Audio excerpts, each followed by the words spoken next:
Kozhikode MK Raghavan MP പൗരസ്വീകരണം ഒരുക്കുകയാണ് അടുത്ത ദിവസം, അല്ലേ? ചിരിക്കാതെ വയ്യ. MK രാഘവൻ പറയുന്നത് കോഴിക്കോട്ട് ദേശീയപാത വികസനം നടത്തുന്നത്, കോഴിക്കോട്ടെ റെയിൽവേ സ്റ്റേഷൻ വികസിപ്പിക്കുന്നത് അതൊക്കെ എൻ്റെ സ്വന്തം കഴിവാ. അപ്പൊ രാജ്യത്തുടനീളം നടക്കുന്ന ഈ വികസന പ്രവർത്തനങ്ങൾ ഈ കോഴിക്കോട്ടുകാർ കാണുന്നില്ലേ? ABSS പദ്ധതി പ്രകാരം അമൃത് ഭാരത് സ്കീമിൽ സദേൺ റെയിൽവേയിൽ മാത്രം 90 റെയിൽവേ സ്റ്റേഷൻ നവീകരിക്കുകയാണ് നരേന്ദ്രമോദി വന്നതിന് ശേഷം. അതിൽ 30 കേരളത്തിലാ. കോഴിക്കോട് ജില്ലയിൽ വടകരയുണ്ട്, കൊയിലാണ്ടിയുണ്ട്. കോഴിക്കോട് വേറെ ഇതേ ഇതിൽ തന്നെ കേരളത്തിലെ 8 സ്റ്റേഷൻ അന്താരാഷ്ട്ര നിലവാരത്തിലേക്ക്, അതൊരു വിമാനത്താവളത്തിൻ്റെ ഒക്കെ രീതിയിൽ അത്രയും വലിയ വികസനം നടക്കുകയാണ്. കേരളത്തിൽ 8 സ്റ്റേഷൻ. MK രാഘവൻ ഭൂതക്കണ്ണാടി വെച്ച് കണ്ടുപിടിച്ച വികസനമല്ല ഇത്. എന്നിട്ട് ഒരു നാണോ ഇല്ലാതെ പറയാണ് മോദി സർക്കാരിനെതിരായിട്ട് പ്രസംഗിക്കുക. എന്നിട്ട് റെയിൽവേ വികസനം എന്റേതാ. ഞാൻ ചോദിക്കട്ടെ, 15 വർഷമായില്ലേ MK രാഘവൻ MP ആയിട്ട്? ആയില്ലേ? ശരി, മോദി വരുന്നതിന് മുമ്പേ ഈ കോഴിക്കോട്ടേക്ക് MK രാഘവൻ അദ്ദേഹത്തിന്റെ സ്വന്തം പാർട്ടി കേന്ദ്രം ഭരിച്ചപ്പോ കൊണ്ടുവന്നിട്ടുള്ള 1000 രൂപയുടെ ഒരു പദ്ധതി വിശദീകരിച്ചിട്ട് ബാക്കി കാര്യം പറയാം. ഞാൻ വെല്ലുവിളിക്കുക. മോദി ഭരണത്തിലല്ലാതെ അതിനു മുമ്പേ UPA ഭരിക്കുമ്പോ, കോൺഗ്രസ് ഭരിക്കുമ്പോ കോഴിക്കോട്ടേക്ക് കൊണ്ടുവന്ന പദ്ധതി ഒന്ന് പറയും. ഇപ്പൊ രാജ്യത്തുടനീളം പ്രാദേശിക ഭേദമന്യേ, രാഷ്ട്രീയ ഭേദമന്യേ എല്ലാ സ്ഥലത്തും മോദിയുടെ വികസനം എത്തുകയാണ്. രാജ്യത്തെ ഒന്നായി കണ്ടുകൊണ്ടുള്ള വികസന പദ്ധതികളാണ്. ഇവിടെ കോഴിക്കോട്ടേക്ക് ട്രെയിനുകൾ നീട്ടിയപ്പോ നീട്ടാൻ വേണ്ടി ഞങ്ങൾ പരിശ്രമിക്കുകയാണ്, നീട്ടുമെന്ന് ഉറപ്പ് കിട്ടിയിട്ടുണ്ടെന്നൊക്കെ ഇവിടെ നമ്മളോട് പത്രസമ്മേളനം വിളിച്ചിട്ട് നേരത്തെ പാസഞ്ചേഴ്സ് കമ്മിറ്റി ചെയർമാനായിരുന്ന PK കൃഷ്ണദാസ് നമ്മളോട് മുൻകൂട്ടി പറഞ്ഞിട്ടുണ്ട്. ഓർഡർ കിട്ടിയാൽ ആദ്യം ആ ഓർഡർ കൊണ്ട് പ്രത്യക്ഷപ്പെടുന്നത് MK രാഘവനാണ്. എട്ടുകാലി മമ്മൂദിന്റെ സ്വഭാവം പറഞ്ഞാൽ ജനങ്ങൾ വിശ്വസിക്കും. ഇപ്പോൾ എന്തായിരുന്നു UPA സർക്കാരിന്റെ കാലത്ത് ഇവർ ചെയ്തുകൊണ്ടിരുന്നത്? അതുകൊണ്ട് കേന്ദ്ര സർക്കാർ കേരളത്തിലായി ചെയ്തിട്ടുള്ള കേരളത്തിലെ ഇൻഫ്രാസ്ട്രക്ചർ വികസനത്തിനും പൊതുവിലും ജനക്ഷേമത്തിനുമൊക്കെ നൽകിയിട്ടുള്ള പദ്ധതികളെ, നേട്ടങ്ങളെ അക്കമിട്ട് നിരത്തിക്കൊണ്ടാണ് കേരള പദയാത്ര കടന്നു പോകുന്നത്. അതിൻ്റെ ബ്രോഷർ നിങ്ങൾക്ക് ഇപ്പോൾ കിട്ടുന്നുണ്ടാവും. കേരളത്തിനായി കഴിഞ്ഞ 10 വർഷം കൊണ്ട് എന്തൊക്കെ ചെയ്തിട്ടുണ്ട്. ഇനി മറ്റൊരു കാര്യം കൂടെ സൂചിപ്പിക്കാനുള്ളത്, കഴിഞ്ഞ ദിവസം രസകരമായിട്ടുള്ള ഒരു ബഡ്ജറ്റ് കോഴിക്കോട് കോർപ്പറേഷൻ അവതരിപ്പിച്ചു.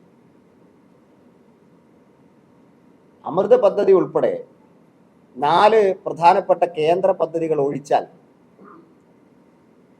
ആ ബഡ്ജറ്റ് പേപ്പർ ഒരു ശൂന്യാണ്.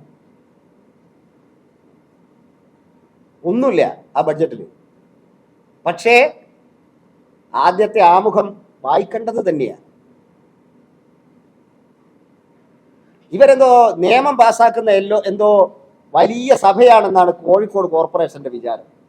ഞങ്ങൾ 2 തവണ അഹങ്കാരം ഞങ്ങൾ അവസാനിപ്പിച്ചതാ.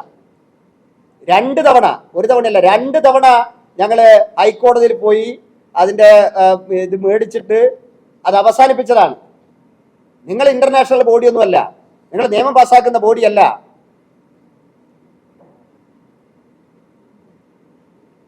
ബഡ്ജറ്റിന്റെ ആമുഖ പ്രസംഗം മുഴുവൻ നരേന്ദ്രമോദി സർക്കാരിനെതിരായിട്ടുള്ള ഗീർവാണ പ്രസംഗമാണ്. അത് കഴിഞ്ഞിട്ട് പ്രധാനമായിട്ട് പറയുന്നത് മുഴുവൻ മോദി സർക്കാരിന്റെ പദ്ധതികളെ കുറിച്ചാണ്. ഞാൻ ചോദിക്കട്ടെ, കോഴിക്കോട് കോർപ്പറേഷൻ നടക്കുന്ന അമൃത് പദ്ധതി കേന്ദ്ര സർക്കാരിന്റെ അല്ലേ? അതിന് സമയത്ത് പ്രോജക്റ്റ് സമർപ്പിക്കാനും സ്ഥലം കൊടുക്കാനും ഒക്കെ സാധിക്കാത്തത് കൊണ്ട് ആ പ്രോജക്റ്റ് ഇങ്ങനെ അഴിഞ്ഞ് നീങ്ങുക. പിന്നെയും അത് തന്നെ പേര് പറയാം. സീവേജ് ട്രീറ്റ്മെന്റ് പ്ലാന് വലിയ ഫോട്ടോ വെച്ച് ഉദ്ഘാടനം ചെയ്യുന്നുണ്ടല്ലോ, ആരുടെയാ? കേന്ദ്ര സർക്കാരിന്റെ അല്ലേ? മെഡിക്കൽ കോളേജിലെ PMSSY ബിൽഡിങ് ആരുടേതാ? കേന്ദ്ര സർക്കാർ കൊടുത്തതല്ലേ? ഇപ്പം നാടൊട്ടുക്ക് ഉദ്ഘാടനം ചെയ്യുന്ന ഹെൽത്ത് ആൻഡ് വെൽനസ് സെന്റേഴ്സ് അല്ലേ, കോർപ്പറേഷൻ വലിയ നേട്ടമായിട്ട് അവതരിപ്പിക്കല്ലേ. കേന്ദ്ര സർക്കാർ ആയുഷ് മന്ത്രാലയം രൂപീകരിച്ച സമയത്ത് തന്നെ പ്രഖ്യാപിച്ചിട്ടുള്ള കാര്യമാണ് രാജ്യത്ത് 1.5 ലക്ഷം ഹെൽത്ത് ആൻഡ് വെൽനസ് സെന്റേഴ്സ്. അതിൽ എന്തൊക്കെ വേണം, എക്യുപ്മെന്റ്സ് എന്തൊക്കെ വേണം, എന്തൊക്കെ ചികിത്സ അവിടെ ലഭ്യമാക്കണം, ഇതൊന്നും അറിഞ്ഞുകൂടാത്ത ആളുകളെ ഇവർക്ക് പറ്റിക്കാം. ഞാൻ ചോദിക്കട്ടെ, ഇപ്പോ നടക്കുന്ന ഒരു സമരമുണ്ടല്ലോ, കേന്ദ്രം ഒന്നും തരുന്നില്ല എന്നും പറഞ്ഞിട്ട് ഡൽഹി പോയിട്ട് സമരം ചെയ്യാണല്ലോ. ഈ പ്രാദേശിക ഭരണകൂടം മുഴുവൻ പെട്ടിരിക്കുന്നത് സംസ്ഥാന സർക്കാർ പ്രഖ്യാപിച്ച ആ തുക കൊടുക്കാത്തതുകൊണ്ടല്ലേ. പെൻഷൻ കൊടുക്കാതെ ഈ സംസ്ഥാനം പ്രഖ്യാപിച്ച തുക കൊടുക്കാത്തതുകൊണ്ട്, PMAY പദ്ധതിയിൽ സംസ്ഥാനത്തിന്റെ വിഹിതം കൊടുക്കാൻ പറ്റാത്തതുകൊണ്ട് പ്രാദേശിക ഗവൺമെന്റ് മുഴുവൻ പെട്ടിരിക്കുക. ഞാൻ നേരത്തെ പറഞ്ഞ തീം അനുസരിച്ചിട്ടാണെങ്കിൽ ഞാൻ ചോദിക്കുകയാണ്, കോഴിക്കോട് കോർപ്പറേഷന്റെ ആളുകൾ തിരുവനന്തപുരത്ത് സെക്രട്ടേറിയറ്റിന് മുമ്പിൽ പോയി സമരം ചെയ്യുമോ? യാഥാർത്ഥ്യമാണല്ലോ ഈ പറയുന്നത്. കൊടുക്കാനില്ല എന്നുള്ളത് യാഥാർത്ഥ്യം, മറ്റത് കളവ് പറയാണല്ലോ. 58,000 കോടിയൊക്കെ പോയിട്ട് ഇപ്പോൾ കഴിഞ്ഞ ആഴ്ച 1,500 എത്തിയിരിക്കല്ലേ അല്ലേ?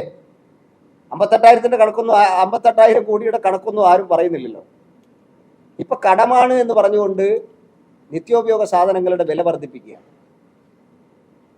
സപ്ലൈകോയില് എല്ലാ സാധനങ്ങൾക്കും വില 50%, 60% സബ്സിഡി എടുത്തു എന്നാണ് പറയുന്നത്. വില വർദ്ധിപ്പിക്കുക. KN ബാലഗോപാല് പറയുന്നത് ഇത് ജനങ്ങളെ ബാധിക്കില്ല. അതെന്ത് മാന്ത്രികത്വമാണെന്നുള്ളത് എനിക്കറിയില്ല. ശരിയാണ്, ജനങ്ങളെ പൈസ കൊണ്ട് ജീവിക്കുന്ന ദേശാഭിമാനി മാത്രം ഭക്ഷിക്കുന്ന ആളുകൾക്ക് ഇത് ഈ വിലക്കയറ്റം ബാധകമല്ല അല്ലേ? ജനങ്ങളെ പൈസ കൊണ്ട് ജീവിക്കുകയും ചെയ്യുക, ദേശാഭിമാനം മാത്രം ഭക്ഷിക്കുകയും ചെയ്യുന്ന ആളുകളെ സംബന്ധിച്ചിടത്തോളം ഈ വിലക്കയറ്റം അവരെ ബാധിക്കില്ല. പക്ഷേ സപ്ലൈകോയിൽ ഇത്രയും സാധനങ്ങൾക്ക് വില വർദ്ധിക്കുമ്പോൾ പൊതു മാർക്കറ്റിൽ ഉൾപ്പെടെ എല്ലാ സാധനങ്ങൾക്കും വില വർദ്ധിക്കാൻ വേണ്ടി പോവുകയാണ്. ഇത് ജനങ്ങളോടുള്ള വെല്ലുവിളിയാണ് ഈ പിണറായി സർക്കാർ ഇപ്പം നടത്തിയിരിക്കുന്നത്. ഈ വിഷയങ്ങളൊക്കെ ചർച്ച ചെയ്തുകൊണ്ടാണ് കേരള പദയാത്ര മുന്നോട്ട് നീങ്ങുന്നത്. 20-ാം തീയതി രാവിലെ കോഴിക്കോട്ടെത്തുന്ന പദയാത്രാ നായകൻ ഏറ്റവും ആദ്യത്തെ പരിപാടി തൊണ്ടയാട്, നമ്മുടെ ദേശീയപാത പണി പൂർത്തിയായിക്കൊണ്ടിരിക്കുന്ന സ്ഥലത്ത് വോക്ക് ആൻഡ് ടോക്ക് എന്ന് പറയുന്ന പരിപാടിയോട് കൂടിയാണ് കോഴിക്കോട് ജില്ലയിലെ പരിപാടി ആരംഭിക്കുന്നത്. അത് കഴിഞ്ഞ് വളയനാട് ക്ഷേത്ര ദർശനം, 8 മണിയോടെ മാറാട് എത്തി മാറാട് ബലിദാനികൾക്ക് പുഷ്പാർച്ചന നടത്തിയതിനു ശേഷം മാറാട് അരയ സമാജം ഓഫീസിൽ മാറാട് അരയ സമാജം ഭാരവാഹികളോട് ഒന്നിച്ചാണ് അന്നത്തെ പ്രഭാത ഭക്ഷണം. അത് കഴിഞ്ഞ് കോഴിക്കോട് മെഡിക്കൽ കോളേജിലെ PMSSY ബിൽഡിംഗ് അദ്ദേഹം സന്ദർശിക്കും. 11 മണിക്ക് ഇതേ മലബാർ പാലസ് ഹോട്ടലിൽ അദ്ദേഹം മാധ്യമങ്ങളെ കാണും. അത് കഴിഞ്ഞ് 12 മണിക്ക് കോഴിക്കോട് നഗരത്തിലെ സാമൂഹിക, സാംസ്കാരിക, ബിസിനസ് രംഗത്തെ പ്രമുഖരുമായി ഒരു സ്നേഹ സംഗമം 12 മണിക്ക്. 1 മണിക്ക് SC/ST നേതാക്കന്മാരോട് ഒരുമിച്ചാണ് ഉച്ചഭക്ഷണം കഴിക്കുക. അത് കഴിഞ്ഞ് 2:30 മണിക്ക്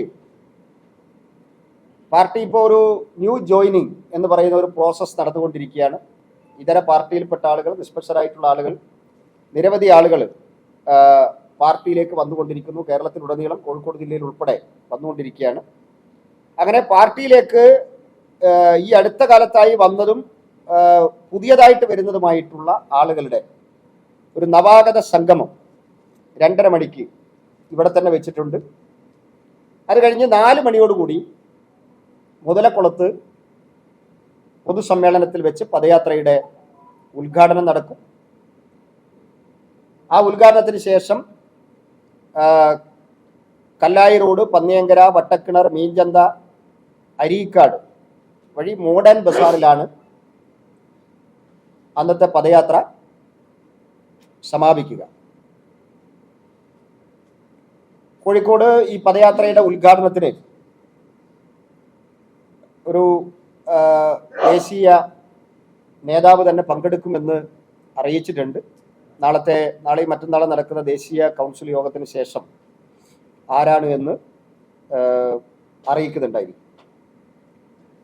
മോദി സർക്കാരിൻ്റെ വിവിധ ക്ഷേമ പദ്ധതികളെ ആസ്പദമാക്കിക്കൊണ്ടുള്ള പ്ലോട്ടുകൾ, നിശ്ചല ദൃശ്യങ്ങൾ, കലാരൂപങ്ങൾ, അതേപോലെ തന്നെ വേദിയിൽ നാടൻ പാട്ട് പോലുള്ള കലാപരിപാടികൾ, ഇതൊക്കെ നമ്മുടെ ഈ കേരള പദയാത്രയുമായി ബന്ധപ്പെട്ട് കോഴിക്കോട്ട് ഒരുക്കുന്നുണ്ട്. എല്ലാ മാധ്യമ സുഹൃത്തുക്കളെയും ആ പരിപാടിയിലേക്ക് ഔപചാരികമായി ക്ഷണിക്കുകയാണ്. ഏതായാലും നമ്മളിപ്പോൾ ഒരു 100-300 പേരുടെ ലിസ്റ്റ് ഇപ്പം തന്നെ ആയിട്ടുണ്ട്. ഒരുപാട് ആളുകൾ വന്നുകൊണ്ടിരിക്കുന്നുണ്ട്. അതിലേതായാലും പ്രമുഖരായിട്ടുള്ള ലിസ്റ്റ് അന്ന് പുറത്തുവിടും.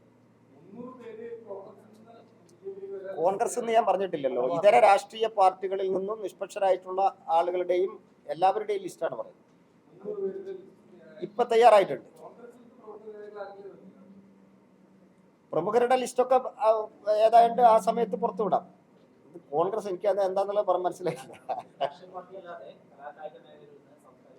എല്ലാ മേഖലയിൽ നിന്നും ആളുകൾ വന്നുകൊണ്ടിരിക്കുകയാണ്. ഇപ്പൊ കഴിഞ്ഞ കുറേ ദിവസമായിട്ട് അത് തുടർന്നുകൊണ്ടിരിക്കുകയാണ്. ഇപ്പൊ കഴിഞ്ഞ ദിവസം നമ്മളെ കോഴിക്കോട് നഗരത്തിലെ DYSP നാരായൺ സാർ വന്നു. ഇന്നലെ ഞാൻ നമ്മുടെ തിരുവമ്പാടിയിൽ ഇതുവരെ ഭാരതീയ ജനതാ പാർട്ടിയുടെ പ്രവർത്തനം ഒന്നും ഇല്ലാതിരുന്ന മുറമ്പാത്തി എന്ന് പറയുന്ന ഒരു പ്രദേശത്ത് പുതിയൊരു യൂണിറ്റ് ഇന്നലെ വൈകുന്നേരം ഉദ്ഘാടനം ചെയ്തു. അവിടെ നിന്ന് മാത്രം 9 പേര് പുതുതായിട്ട് പാർട്ടിയിലേക്ക് വന്നിട്ടുണ്ട്. കണ്ടിന്യൂസ് ആയിട്ട് നടക്കുകയാണ്. ന്യൂ ജോയിനിങ് എന്നുള്ളൊരു പ്രോസസ് തന്നെ നാഷണൽ ലെവലിൽ നടന്നുകൊണ്ടിരിക്കുകയാണ്.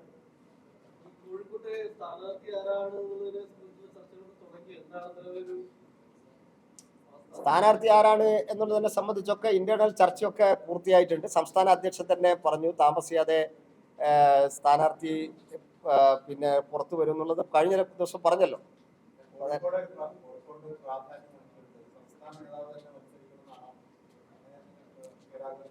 തീർച്ചയായിട്ടും അതിനനുസരിച്ചിട്ടുള്ള ഒരു സ്ഥാനാർത്ഥിയെ തന്നെ നമുക്ക് പ്രതീക്ഷിക്കാം.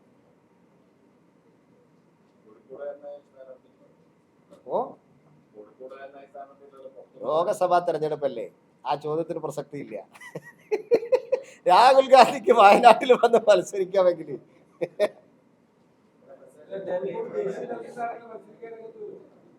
അല്ല, അത് കാണാമെന്ന് സംസ്ഥാന അധ്യക്ഷൻ കഴിഞ്ഞ ദിവസം പറഞ്ഞല്ലോ, സ്ഥാനാർത്ഥികളുടെ കാര്യത്തിൽ പെട്ടെന്ന് തന്നെ തീരുമാനം ഉണ്ടാവും. അല്ല, പേരൊക്കെ എല്ലാവരുടെ ഉണ്ടെന്ന്, പേരൊക്കെ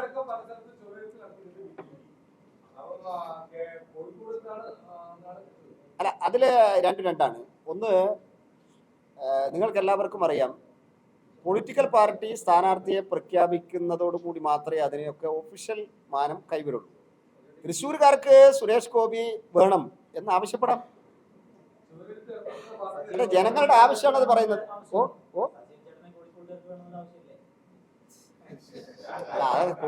പല പേരും പോയിട്ടുണ്ടത്.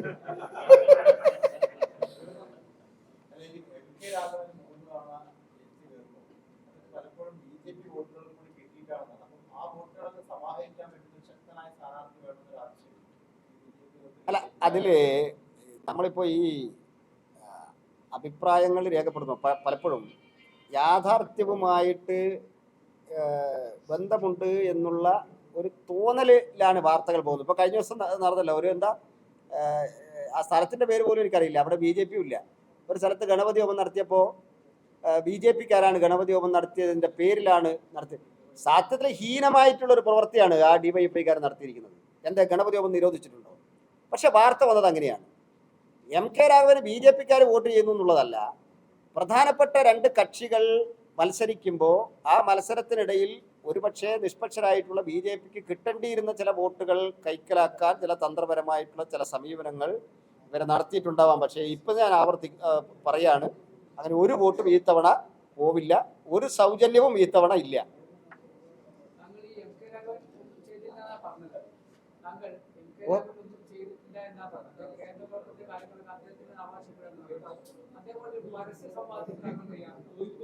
പിന്നെന്താ, ഞാൻ അതാണല്ലോ വെല്ലുവിളിച്ചത്. കാരണം മോദി വന്നതിന് ശേഷം ത്രൂ ഔട്ട് ഇന്ത്യ നടപ്പിലാക്കുന്ന പദ്ധതികൾ കോഴിക്കോട്ട് എൻ്റെതാന്ന് പറഞ്ഞു. ഞാനതാണല്ലോ എല്ലാ കണക്കും പറഞ്ഞത്. കേരളത്തിൽ 30 സ്റ്റേഷൻ, സൗത്ത് ഇന്ത്യയിൽ 90 സ്റ്റേഷൻ, കേരളത്തിൽ 8 സ്റ്റേഷൻ, ഈ 460 കോടിയാണ് ഇവിടെ. അതേ നിലവാരത്തിലാണ് Thiruvananthapuram, Varkala, Kollam, Chengannur, Thiruvananthapuram south and north, Thrissur, Kozhikode. അപ്പോൾ കോഴിക്കോട് മാത്രം എങ്ങനെയാണ് എം കെ രാഘവൻ്റെ ആവുന്നത്? പരസ്യ സമ്പാദനം ഞങ്ങൾ തയ്യാറാ.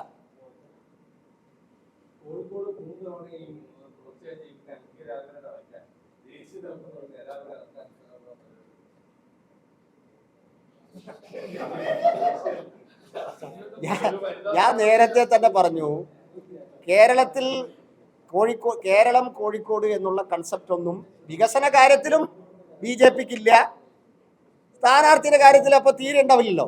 വികസന കാര്യത്തിൽ പോലും ഇല്ലാത്തൊരു ഒരു ഒരു പരിഗണന ഏതായാലും ദേശീയ നേതൃത്വത്തിനില്ല. ഇന്ത്യയിലെ എല്ലാ പാർലമെന്റ് സീറ്റിലും എങ്ങനെ വിജയിക്കാം എന്നതിനെ സംബന്ധിച്ച് ഒരേ മാനദണ്ഡത്തിലാണ് ഇപ്പോൾ വർക്ക്.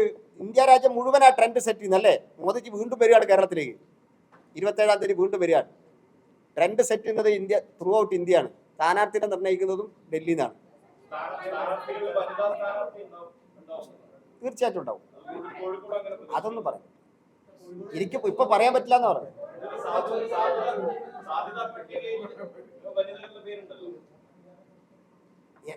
എല്ലാ സാധ്യതകളും പരിഗണിക്കുന്നു.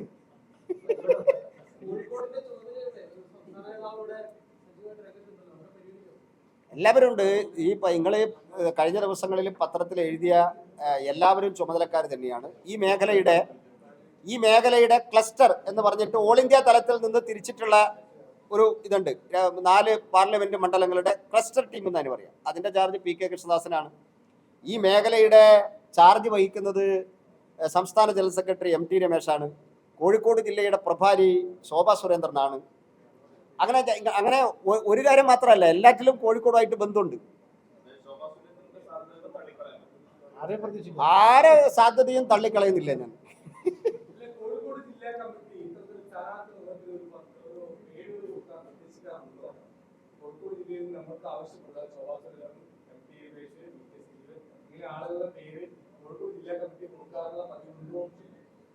അങ്ങനെ ജില്ലാ കമ്മിറ്റി നേരിട്ട് സ്ഥാനാർത്ഥി നിർണയത്തെ കുറിച്ചിട്ട് ഈ തവണ ചോദിച്ചില്ല. വേറെ ചില മാനദണ്ഡങ്ങളാണ് പ്രയോഗിച്ചത്. ചില കേന്ദ്ര കമ്മിറ്റി തന്നെ നിശ്ചയിച്ചിട്ടുള്ള ഏജൻസികൾ സർവേ എടുത്തിട്ടുണ്ട്. പാർട്ടിക്ക് ഇപ്പോൾ സരൽ ആപ്പ്, അതേപോലെ തന്നെ നമോ ആപ്പ്, 2 പ്രധാനപ്പെട്ട ആപ്ലിക്കേഷൻസ് ഉണ്ട്. അതിലെ പെർഫോമൻസും ആ പെർഫോമൻസിന് അനുസരിച്ചിട്ടുള്ള ജനപ്രീതിക്ക് അനുസരിച്ചിട്ടുള്ള സർവേ ഒക്കെ അതിനകത്ത് നിന്ന് എടുത്തിട്ടുണ്ട്. ഇല്ല, പാർട്ടിയിലെ അല്ല ഞാൻ അതാണല്ലോ പറയുന്നത്. എന്താ ക്ഷമയില്ലാത്തത്? ഏത് രീതിയിലൊക്കെയാണ് ചെയ്തിട്ടുള്ളതെന്ന് കേൾക്കാനൊരു ക്ഷമ വേണ്ടേ? പാർട്ടി ഭാരവാഹികൾ എന്നുള്ള നിലയിൽ ചില കാറ്റഗറികൾ നിശ്ചയിച്ചിട്ടുണ്ട്. ആ പാർട്ടി ഭാരവാഹികളോട് നിശ്ചയിക്കപ്പെട്ട ആളുകൾ നേരിട്ടാണ് അഭിപ്രായം ചോദിച്ചിട്ടുള്ളത്.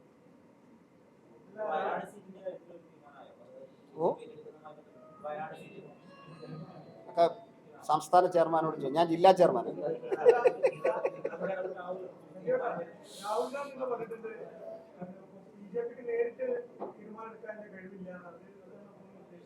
എന്താ ഞാനിപ്പോ എന്താ പറഞ്ഞത്? അതായത് പാർട്ടിയിലെ ഒരു നിശ്ചിത കാറ്റഗറിയിൽപ്പെട്ട ആളുകളോട് പാർട്ടി നിശ്ചയിച്ച ആളുകൾ അഭിപ്രായം ചോദിച്ചു കഴിഞ്ഞിട്ടുണ്ട്. അതെങ്ങനെയാണ് എനിക്കറിയാം.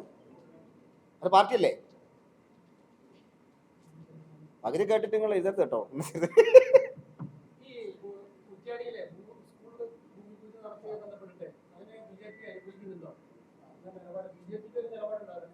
പൂജയെ അനുകൂലിക്കുന്നുണ്ടോന്നാണോ, അല്ലെ ഡിവൈഎഫ്ഐ സമരത്തെ? അല്ല, അങ്ങനെ സ്വകാര്യ മാനേജ്മെന്റുകൾ അവരുടെ വിശ്വാസങ്ങൾക്കനുസരിച്ച് പല പരിപാടിയും നടത്തുന്നുണ്ട്, പ്രാർത്ഥനകൾ നടത്തുന്നുണ്ട്. എല്ലാം നിരോധിച്ചിട്ടുണ്ടോ കേരളത്തിൽ? ഉണ്ടോ? ആർട്ടിക്കിൾ 25 എന്തിനുള്ളതാ? ഇന്റെ കേരളത്തില് കുറ്റ്യാടിയിൽ വേറെ നിയമ പൊതുവിദ്യാലയം അവിടെ സ്റ്റുഡൻസിനെ വെച്ചിട്ടല്ലല്ലോ നടത്തിയിരിക്കുന്നത്. മാനേജ്മെന്റിലെ 5 പേര് അവര് എന്താ നവീകരണം നടത്തിയിട്ടുള്ള ഒരു ബിൽഡിങ്ങിൽ അവരെ വിശ്വാസം അനുസരിച്ച് ഗണപതി ഹോമം നടത്തുന്നു. ഞാൻ ഇവിടെ പല സ്ഥാപനങ്ങൾ നടത്തുന്നുണ്ടല്ലോ, ഇതര മസ്തർ വരെ നടത്തുന്നുണ്ടല്ലോ ഗണപതി ഹോമവും കാര്യങ്ങളൊക്കെ. അതിൽ ഡിവൈഎഫ്ഐക്ക് എന്താ കാര്യം? ഞാൻ സർക്കാരൊക്കെ ഡിവൈഎഫ്ഐക്ക് എന്താണ് അങ്ങനത്തെ കാര്യങ്ങൾ കാര്യം? ഞാൻ എൻ്റെ വീട്ടിൽ അല്ലെങ്കിൽ എൻ്റെ ഉടമസ്ഥതയിലുള്ള സ്ഥാപനത്തിൽ ഞാൻ പൂജ നടത്തുന്നതിന് ഡിവൈഎഫ്ഐക്ക് എന്താ കാര്യം? അല്ല, സംസ്ഥാന സർക്കാർ ശമ്പളം കൊടുക്കുന്ന എല്ലാ സ്ഥാപനത്തിലും സംസ്ഥാന സർക്കാർ ശമ്പളം കൊടുക്കുന്ന എല്ലാ സ്ഥാപനത്തിലും വിശ്വാസ പ്രമാണം അനുസരിച്ചിട്ടുള്ള ഒരു കാര്യം നടക്കുന്നില്ലേ? ഏത് സ്ഥാപനത്തിലാണ് നടക്കാത്തത്? എങ്ങനെ?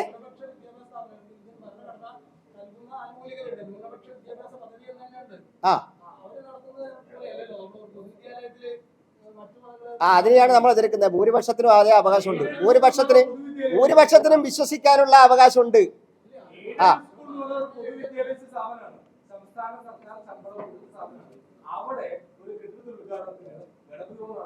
കെട്ടിടത്തിന്റെ ഉദ്ഘാടനത്തിന് പരസ്യമായിട്ടൊന്നും അല്ലല്ലോ നടത്തിയിരിക്കുന്നത്. ശരി, നിയമപരമായിട്ട് നേരിട്ടോട്ടെ. ഞാൻ ചോദിക്കുന്നത് ആ കാര്യത്തിൽ നിയമം കയ്യിലെടുത്തത് ആരാണ്? നിയമം കയ്യിലെടുത്തത് ആരാ?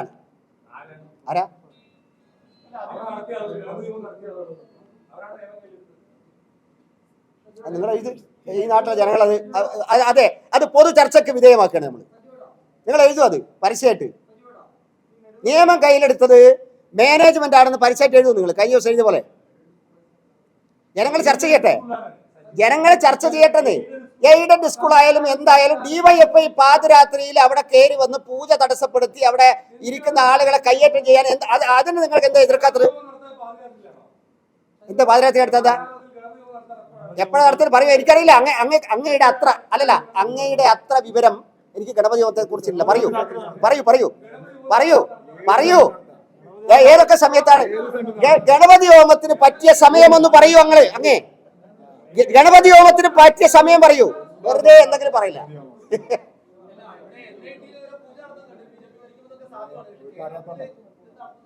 അത് ഞാൻ പറഞ്ഞല്ലോ, ഇത് കേരളമാണ് എന്നുള്ള പൊതുബോധമൊക്കെ പോയിട്ടുണ്ട്. അങ്ങനെയല്ല, ഇത് കേരളമാണ് എന്ന് പറയുമ്പോ കേരളം എല്ലാറ്റിലും മാതൃക കാണിക്കണം. വിദ്യാഭ്യാസം കഴിക്കാൻ വിദേശത്ത് പറഞ്ഞേക്കുക, ചികിത്സക്ക് വരെ ഇവിടുത്തെ മുഖ്യമന്ത്രി വിദേശത്ത് പോവുക. എന്നിട്ട് ഇങ്ങനത്തെ കാര്യങ്ങൾ എന്തൊക്കെ വരുമ്പോ ഇത് കേരളമാണെന്ന് വാദിച്ചാൽ അത് വിശ്വസിച്ചുകൊണ്ട് മുന്നോട്ട് പോകാൻ ഇവിടുത്തെ ജനങ്ങൾ വിഡ്ഢികളല്ല. എല്ലാവർക്കും ഒരേ അവകാശമാണ്.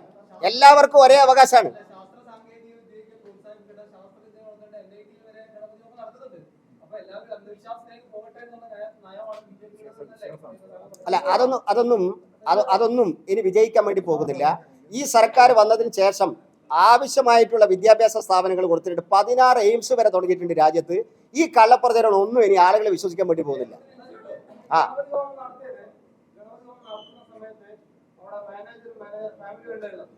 പക്ഷേ ബിജെപിയുടെ നേതൃത്വത്തിലാണ് നടത്തിയെന്ന് പറയും. മാത്രമല്ല ഡിവൈഎഫ്ഐയുടെ സിപിഎമ്മിന്റെ ലോക്കൽ സെക്രട്ടറി അവിടെ പരസ്യമായി കയറി നിലവിളക്ക് ചവിട്ടി പൂജാ ദ്രവ്യങ്ങൾ അലങ്കോലപ്പെടുത്തി. നിലവിളക്ക് ചവിട്ടിയതാണ് ചെയ്തത്. വർഗീയ കലാപത്തിന് ശ്രമം നടത്തിയിട്ട് ബിജെപിയുടെ ഭാഗമായി എന്ത് നടപടിയാണ് എടുത്തത്? അല്ല, ഞാൻ രണ്ടു തന്നെയാണ് പറയുന്നത്. അതായത് അത് മാനേജ്മെന്റ് നടത്തിയിട്ടുള്ള ഒരു പൂജയാണ്. അല്ല, മാനേജ്മെന്റ് നടത്തിയിട്ടുള്ള പൂജയാണ്. ഞാൻ പറഞ്ഞത് ഇത്രയേ ഉള്ളൂ. അവർക്കതിന് സ്വാതന്ത്ര്യമുണ്ട്. ആ സ്വാതന്ത്ര്യത്തിന് വേണ്ടി BJP ശബ്ദിക്കും. BJP പൂജ്യം തമ്മിൽ അവിടെ നടന്ന പൂജ്യം BJP തമ്മിൽ ഒരു ബന്ധമില്ല. പക്ഷേ അങ്ങനെ ഒരാൾ ചെയ്യുന്നതിനെ ചോദ്യം ചെയ്യാനും അവിടെ അക്രമം ഉണ്ടാക്കാനും DYFIക്ക് നിയമം കയ്യിലെടുക്കാൻ ആരും അധികാരം കൊടുത്തിട്ടില്ല. ഇതിനെ ഞാൻ പറഞ്ഞത്. അങ്ങനെ അറിയില്ല, നിങ്ങൾ ചോദിച്ചു നോക്കൂ. അവരല്ലേ പറയേണ്ടത്. അവരെന്തിനാണ് പൂജ നടത്തിയത്? അവർ BJP ആണോ? അവർ കോൺഗ്രസ് ആണോ? ഇതൊക്കെ ഞാൻ പറയുന്നത് അവിടെ നടന്ന പൂജയും BJPയും തമ്മിൽ ബന്ധമില്ല നിലവിൽ. പക്ഷെ അവരങ്ങനെ ഒന്ന് നടത്തുമ്പോൾ അവിടെ നിയമം കയ്യിലെടുത്ത് പോയിട്ട് തടസ്സപ്പെടുത്താനും അദ്ദേഹം പറഞ്ഞ പോലെ നിലവിളക്ക് ചവിട്ടി തെറിപ്പിക്കാനും ഒക്കെ DYFIക്കാർക്ക് ആരാണ് അധികാരം കൊടുത്തത് എന്നുള്ളതാണ് ചോദ്യം. തീർച്ചയായിട്ടും വിശദീകരണം വെച്ചിട്ടുണ്ട് നമ്മളവിടെ. കാരണം BJP അനാവശ്യമായിട്ട് വലിച്ചഴിച്ചിരിക്കുകയാണല്ലോ. അവിടെ പരസ്യമായിട്ട് പൊതുവെ വെച്ചിട്ടുണ്ട്.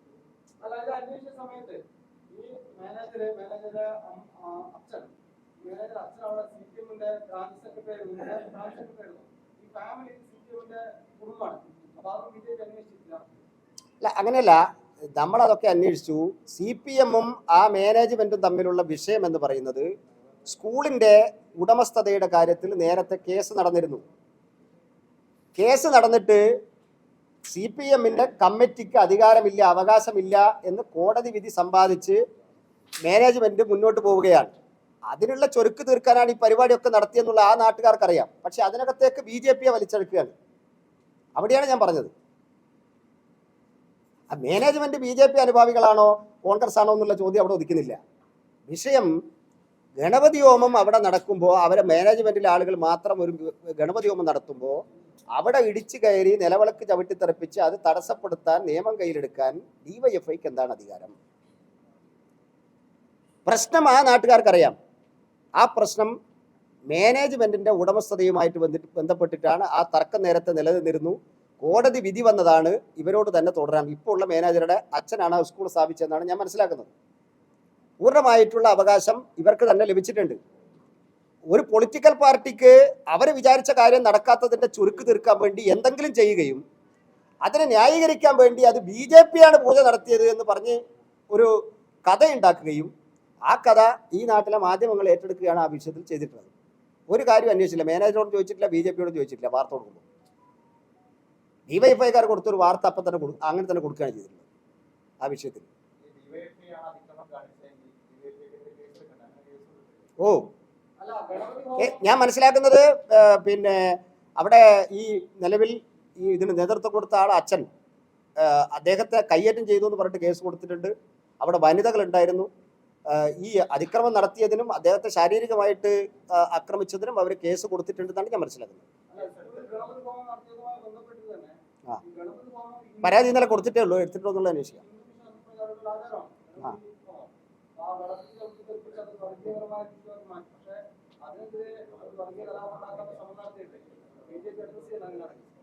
BJP അഡ്രസ് ഞാൻ പറഞ്ഞല്ലോ, അവിടെ വിശദീകരണ യോഗം വെച്ചിട്ടുണ്ട്.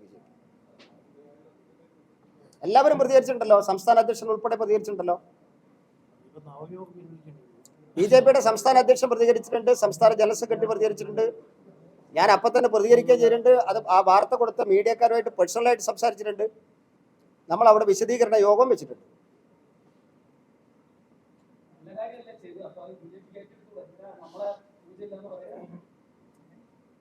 അതെ, നല്ല കാര്യമാണ് എന്ന് ഈ സമൂഹത്തിൽ പരസ്യപ്പെടുത്തു. അത് നമുക്ക് ഗുണം ചെയ്യും.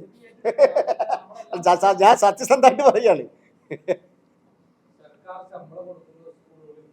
അതെ, അത് പറഞ്ഞല്ലോ കേട്ടോ. ഒരിക്കല് നിങ്ങളിങ്ങനെ ആവർത്തിച്ച് അതെന്താ ചോദിച്ചോണ്ടിരിക്കണ്ട, പറഞ്ഞല്ലോ.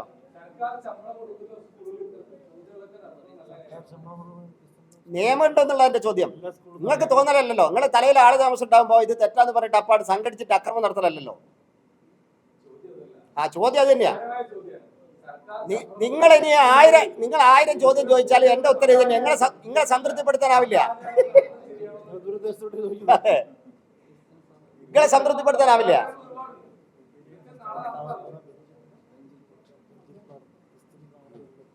എല്ലാ സ്ഥാപനങ്ങളിലും നടത്തുന്നുണ്ട്, വെഞ്ചരിപ്പ് നടത്തുന്നുണ്ട്, പ്രാർത്ഥന നടത്തുന്നുണ്ട്, പഠിപ്പിക്കാൻ പാടില്ലാത്ത കാര്യങ്ങൾ സിലബസിൽ ഉൾപ്പെടുത്തി പഠിപ്പിക്കുന്നുണ്ട്. ഇതൊക്കെ കേരളത്തിൽ നടക്കുന്നുണ്ട്.